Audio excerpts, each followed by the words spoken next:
السلام علیکم ورحمۃ اللہ وبرکاتہ۔ آج کا ہمارا موضوع ہے سورہ سجدہ۔ قرآن اللہ تعالیٰ نے ہم پر نازل فرمایا رمضان المبارک کے مہینے میں، اور یہ قرآن ہمارے لیے براہ راست ہدایت ہے۔ یہ ہمارے لیے ہدایت کا ایک عظیم سرچشمہ ہے جو اللہ تعالیٰ نے ہم پر نازل کیا اور ہم پر بہت بڑا احسان کیا تاکہ ہم اس سے ہدایت حاصل کریں اور ہم اپنے اللہ کی طرف لوٹ کر جانے والے ہیں۔ بے شک اس میں کوئی شک نہیں، تو ہمیں چاہیے کہ ہم قرآن کو پڑھیں، سنیں اور اس پر عمل کریں۔ سورہ سجدہ میں اللہ تعالیٰ ان لوگوں سے مخاطب ہوئے ہیں جو اسلام کو جھٹلاتے ہیں، اور ساتھ ہی ساتھ مسلمانوں سے بھی مخاطب ہوئے ہیں جو کہ اللہ تعالیٰ کی رضا پر راضی رہتے ہیں اور اللہ سے دعا کرتے ہیں۔ اللہ تعالیٰ نے ان لوگوں کو جو ایمان نہیں لائے ان کے لیے آیات نازل فرمائی ہیں اور انہیں بتانے کی کوشش کی ہے کہ وہ کیوں جزا کو جھٹلاتے ہیں۔ وہ یہ سب جاننے والے ہیں کہ آخر انہوں نے اللہ تعالیٰ کی طرف لوٹ کر جانا ہے، تو پھر کیوں وہ یہ کہتے ہیں کہ اگر ہمیں لوٹ کر جانا ہے تو وہ دن کب آئے گا جب ہم تمہارے اللہ کے حضور کھڑے ہوں گے۔ استغفر اللہ۔ اللہ تعالیٰ نے فرماتے ہیں کہ وہ دن جب آئے گا تو وہ لوگ یقین کر جائیں گے کہ واقعی اللہ حقیقت ہے، یہی ہمارا رب ہے اور ہمیں اسی کی طرف لوٹ کر آنا تھا، لیکن ہم بھول گئے۔ لیکن اس وقت ان کا ایمان لانا انہیں نفع نہیں دے گا، اور وہ اس وقت پچھتائیں گے، اور وہ اس وقت کسی بھی کام نہ آئے گا۔ سورہ سجدہ کی پہلی آیت۔ اعوذ باللہ من الشیطان الرجیم، بسم اللہ الرحمن الرحیم، الف لام میم، تنزیل الکتاب لا ریب فیہ من رب العالمین۔ ترجمہ: الف لام میم، اس کتاب کا نازل کرنا جس میں کوئی شک نہیں، جہانوں کے رب کی طرف سے ہے۔ تفسیر: اس کا مطلب یہ ہے کہ اللہ تعالیٰ نے جو کتاب ہم پر نازل فرمائی ہے، بے شک اللہ ہی ہمارا رب ہے، جہانوں کا رب ہے، تمام جہانوں کا رب ہے۔ اس نے یہ کتاب ہم پر نازل فرمائی ہے اور اس کتاب میں کوئی شک نہیں ہے، یعنی کہ یہ اس کتاب میں جو بات لکھی گئی ہے وہ یقیناً سچ ہے، اور ہمیں اسی پر عمل کرنا ہے اور اس کو ہدایت کے سرچشمے کے طور پر استعمال کرنا ہے۔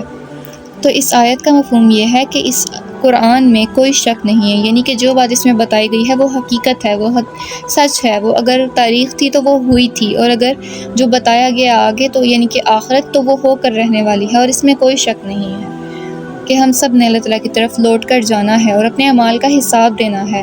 بے شک اللہ تعالیٰ تیسری آیت میں ارشاد فرماتے ہیں: ام یقولون افتراہ بل هو الحق من ربك لتنذر قوما ما أتاهم من نذير من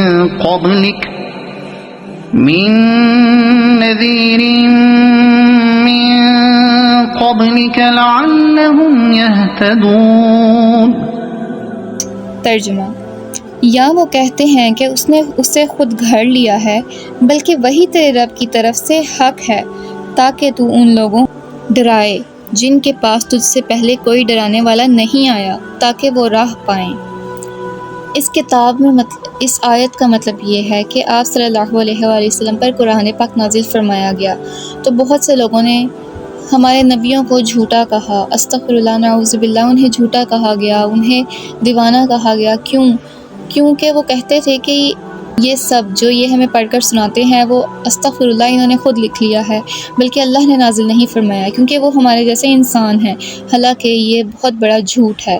اللہ تعالیٰ نے نبیوں کے اوپر کتابیں نازل فرمائیں تاکہ وہ ہمیں ہدایت پہنچا سکے، اور اللہ تعالیٰ نے نبیوں کو انسان اس لیے بنایا کیونکہ انسان سے بڑھ کر نہیں سمجھ سکتا، یعنی کہ اگر اللہ ہمیں کوئی اور مخلوق بناتا تو ہماری ہی ہدایت کے لیے کسی اور مخلوق میں ہی انبیاء کو بھیجتا، لیکن اللہ تعالیٰ نے ہمیں انسان بنایا، ہم اشرف المخلوق ہیں، تو اللہ تعالیٰ نے ہمیں نبی بھی انسانوں کی شکل میں بھیجے تاکہ اللہ تعالیٰ ہمیں ہدایت پہنچا سکیں۔ تو نبیوں کو ہمیں ڈرانے کے لیے بھیجا گیا، ہمیں خوشخبری سنانے والا بھیجا گیا تاکہ ہم لوگ اللہ تعالیٰ کی آیات کو سمجھ سکیں، پڑھ سکیں۔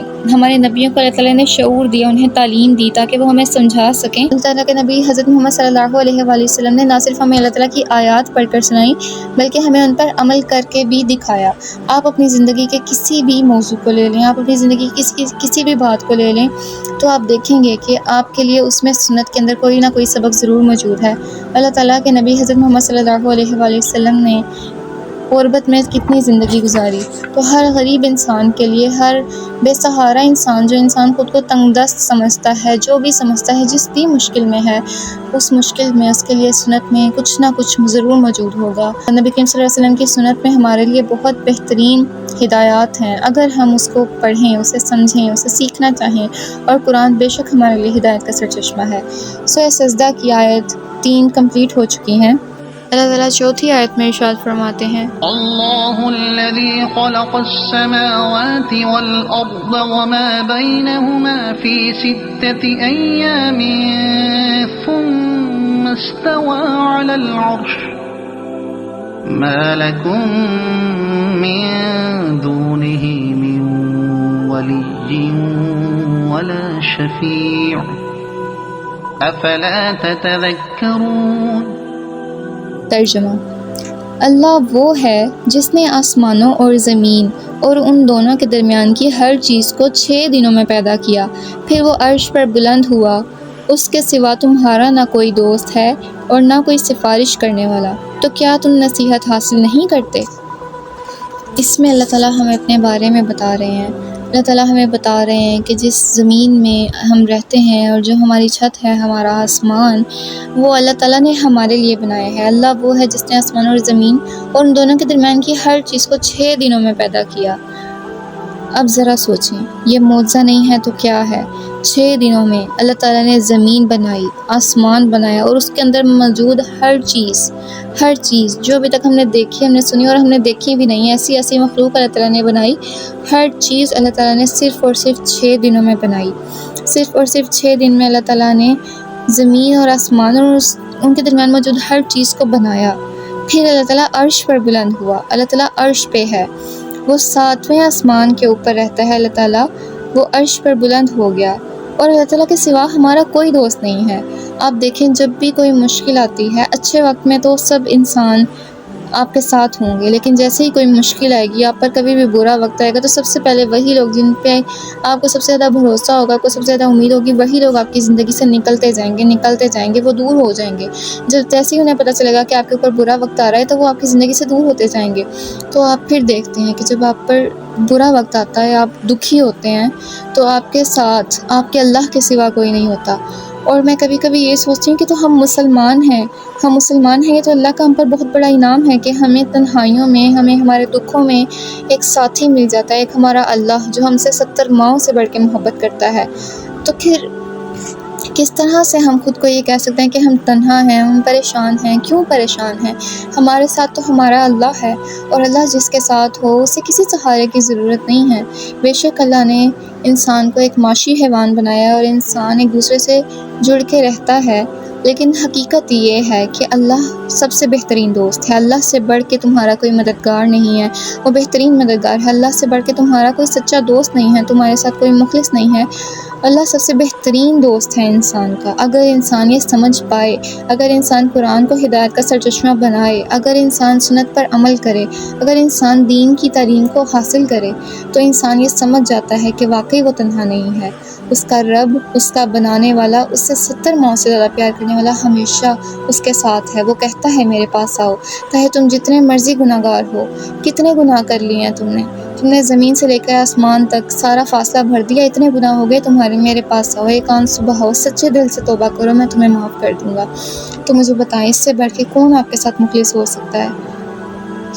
اور اسی آیت میں اللہ تعالیٰ فرماتے ہیں کہ اس سے بڑھ کے نہ کوئی تمہارا سفارش کرنے والا ہے۔ اب آپ سوچیں کہ اگر آپ سے سب سے زیادہ محبت ہی اللہ تعالیٰ کرتا ہے، تو کون ہے جو اللہ سے آپ کی سفارش کرے گا؟ کون آپ کے ساتھ اتنا مخلص ہوگا کہ وہ آخرت کے دن جسے اپنی پڑی ہوگی، ہر انسان کو قیامت کے دن اپنی ہوگی کہ میں بخشا جاؤں، مجھے آگ سے بچا لیا جائے، مجھے جہنم سے نکال دیا جائے، تو وہ اس وقت کوئی آپ کی سفارش نہیں کرے گا، کوئی نہیں دیکھے گا کہ آپ کس حال میں ہو، کیا آپ کر رہے ہو، کیونکہ یہاں ہر انسان آپ کا سکھوں کا ساتھی ہے، آپ کے دکھوں کا ساتھی ایک اللہ ہے یا آپ کے ماں باپ ہیں۔ اور سب سے بڑھ کے اللہ تو 70 ماؤں سے زیادہ پیار کرتا ہے، آپ کے ماں باپ آپ کے ساتھ جتنے مخلص ہیں، اللہ تعالیٰ ان سے 70 گنا بڑھ کر آپ کے ساتھ مخلص ہے۔ اور اسی آیت کے آخر میں اللہ تعالیٰ فرماتا ہے تو کیا تم نصیحت حاصل نہیں کرتے؟ یعنی اللہ فرماتا ہے کہ سب کچھ کھول کھول کر بیان کر دیا ہے، یہ قرآن پاک میں سب کچھ کھول کر بیان کیا گیا۔ اس کے بعد اپنے نبی حضرت محمد صلی اللہ علیہ وآلہ وسلم، وہ اللہ تعالیٰ کے محبوب ترین انسان تھے، اور ہماری زندگی میں آج تک جتنے بھی انسان اس دنیا میں آئے ہیں، کسی انسان نے اتنے دکھ، اتنے پریشانیاں، اتنی مشکلات نہیں دیکھی جتنے ہمارے پیارے نبی حضرت محمد صلی اللہ علیہ وآلہ وسلم نے دیکھی ہیں۔ تو اللہ تعالیٰ تو یہ فرماتے ہیں کہ میرا تم پر یہ بہت بڑا احسان ہے کہ میں نے تمہیں اپنا نبی دے دیا، یعنی کہ اللہ تعالیٰ نے اپنے نبی کو اس دنیا میں بھیجا، اور نبی کریم صلی اللہ علیہ وسلم نے ہماری خاطر اتنی مشکلات برداشت کیں۔ اب محرم ہے، محرم میں آپ نے اب پڑھا کہ نبی کریم صلی اللہ علیہ وسلم کے نواسوں کو جو تک قربان کر دیا گیا، اتنی چھوٹی عمر میں، ان کے بچپن میں ان کو قربان کر دیا گیا، وہ سب قربانیاں کس کے لیے تھیں؟ وہ ہمارے لیے تھیں۔ اتنے دکھ ہمارے نبی کریم صلی اللہ علیہ وسلم نے دیکھے، اتنی زندگی کے کس کافر نے ان پہ کتنے ظلم کیے، تو وہ کس لیے سہے؟ انہوں نے ہمارے لیے سہے۔ اور آپ صلی اللہ علیہ وسلم کتنی راتوں کو جو ہے، رات کو ساری رات بیٹھ کر جائے نماز پر روتے رہتے تھے، اور اللہ تعالیٰ سے سفارش کرتے تھے ہماری، اور اللہ تعالیٰ سے فرماتے تھے کہ اللہ میری امت اللہ۔ آپ صلی اللہ علیہ وسلم ہمارے لیے اتنی دعائیں کر کے گئے ہیں۔ آپ امیجن کریں کہ آپ سوچیں کہ کوئی انسان ہے اور آپ کے لیے جو ہے رات کو تہجدوں کی نمازوں میں رو رہا ہے، تو وہ کتنا قیمتی ہوگا آپ کے لیے، اس کے لیے آپ کتنے قیمتی ہوں گے۔ تو آپ کیوں سمجھتے ہیں کہ آپ تنہا ہیں، آپ پریشان ہیں؟ آپ سوچیں کہ ہمارے نبی کریم صلی اللہ علیہ وآلہ وسلم جو ہمارے لیے راتوں کو بیٹھ کر روتے تھے، ہمارے لیے روز کتنی دعائیں کرتے تھے، تو وہ کتنی محبت کرتے تھے ہم سے۔ اب بھی ہم ناشکرے ہیں، ہم شکر نہیں کرتے اللہ تعالیٰ کا۔ ہمارے اوپر اللہ تعالیٰ نے ہمیں اشرف المخلوق بنایا، ہمیں بہترین مخلوق بنایا، سب سے بہترین مخلوق، فرشتوں تک کو حکم دیا گیا کہ وہ ہمیں سجدہ کریں، اور اللہ تعالیٰ نے ہمیں اپنی بہترین امت بنایا۔ اللہ تعالیٰ نے ہمیں اپنے پیارے نبی حضرت محمد صلی اللہ علیہ وآلہ وسلم کی امت میں سے بنایا۔ ہم اپنے پیارے نبی حضرت محمد صلی اللہ علیہ وآلہ وسلم کی امت ہیں۔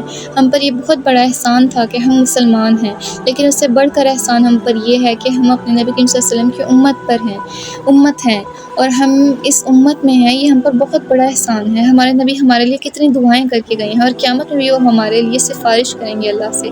وہ جب تک جنت میں، وہ کہتے ہیں کہ میں نہیں جاؤں گا جب تک میں اپنی امت کے ہر فرد کو جنت میں نہیں لے جاتا۔ اتنی محبت وہ کرتے ہیں ہم سے، اتنی محبت وہ کرتے ہیں ہم سے۔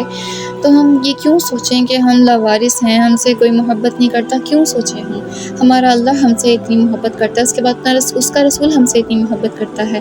ہمارا ایمان ہے، ہم غیب پر ایمان لائے ہیں، ہم نے اپنے اللہ کو نہیں دیکھا، لیکن حقیقت میں ہم نے اسے اپنے ہر معاملے میں دیکھا ہے۔ جب بھی ہم اس سے دعا کرتے ہیں وہ سنتا ہے، وہ ضرور ہماری دعا قبول کرتا ہے۔ اور ہمارے نبی کریم صلی اللہ علیہ وسلم جو ہمارے لیے اتنی قربانیاں دے کے گئے ہیں صلی اللہ علیہ وآلہ وسلم، تو وہ ہمارے لیے بہت بہترین، اللہ تعالیٰ ہمارا بہت بہترین دوست ہے بے شک۔ اسی طرح اللہ تعالیٰ قرآن مجید کی سورہ سجدہ کی آیت نمبر 5 میں ارشاد فرماتا ہے، يدبر الأمر من السماء إلى الأرض ثم يعرج إليه في يوم كان مقداره ألف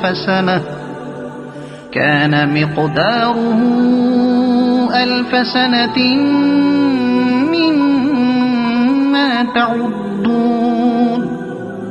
وہ آسمان سے زمین تک معاملے کی تدبیر کرتا ہے، پھر وہ معاملہ اس کی طرف ایسے دن میں اوپر جاتا ہے جس کی مقدار 1000 سال ہے، اس حساب سے جو تم شمار کرتے ہو۔ یعنی کہ وہ ایسے دن میں ہمارے معاملات اوپر جاتے ہیں اللہ تعالیٰ کے پاس، اور وہ ایک دن ہمارے 1000 سال کے برابر ہے۔ جو ہم حساب کرتے ہیں، ہمارا دن ہے 24 گھنٹوں کا، تو وہ ایسے دن میں ہمارے جو ہے آسمان اور زمین تک ہر معاملے کی تدبیر اللہ تعالیٰ کرتے ہیں، اور وہ ہر جو معاملہ ہے وہ اللہ تعالیٰ کے اوپر جاتا ہے، ایسے دن اوپر جاتا ہے کہ جو دن جو وہ ایک دن جو ہے وہ ہمارے 1000 سال کے برابر ہے۔ سبحان اللہ۔ سجدہ کی آیت نمبر 6 میں ارشاد فرماتا ہے، ذلك عالم الغيب والشهادة العزيز الرحيم۔ ترجمہ، وہی غائب اور حاضر کو جاننے والا، سب پر غالب، نہایت رحم والا ہے۔ بے شک اللہ تعالیٰ جو آپ کے دل میں چھپا ہوا ہے نا، اللہ تعالیٰ تو آپ کی نیتوں کو جانتا ہے۔ دیکھیں ہمارے اوپر اللہ تعالیٰ کا ایک یہ بہت بڑا احسان ہے کہ اللہ تعالیٰ ہمارے اعمال کو نہیں، ہماری نیتوں کو دیکھے گا۔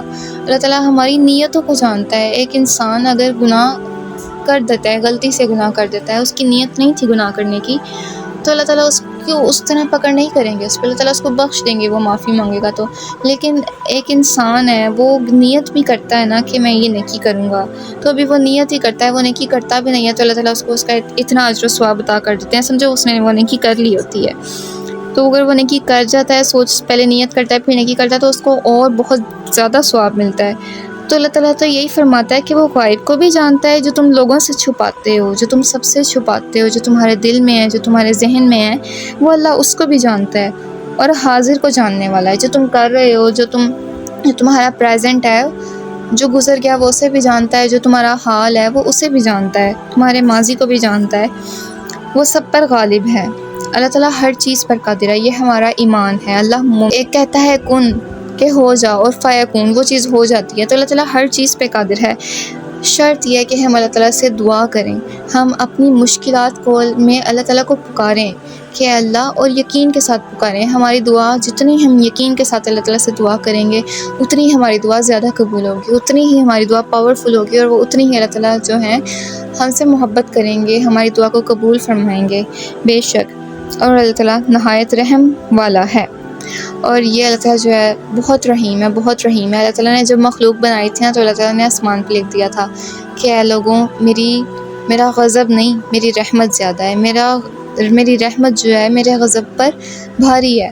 تو اللہ تعالیٰ جو ہے غضب ہے اللہ تعالیٰ کا، استغفر اللہ۔ اللہ تعالیٰ جو ہے، جو لوگ اللہ تعالیٰ کو جھٹلائیں گے، اللہ تعالیٰ کے نبیوں کو جھٹلائیں گے، رسولوں کو، فرشتوں کو، ان کی کتابوں پر ایمان نہیں لائیں گے، یا اللہ تعالیٰ کے ساتھ کسی کو شریک ٹھہرائیں گے، تو اللہ تعالیٰ ان کے ساتھ غضب کا معاملہ کریں گے۔ استغفر اللہ۔ تعالیٰ ہم سب کو بخش دے، اللہ تعالیٰ ہم سب کو مسلمان بنائے، اور ہم سب کو جنت عطا فرمائے، ہمیں جنت کی خوشبو نصیب فرمائے۔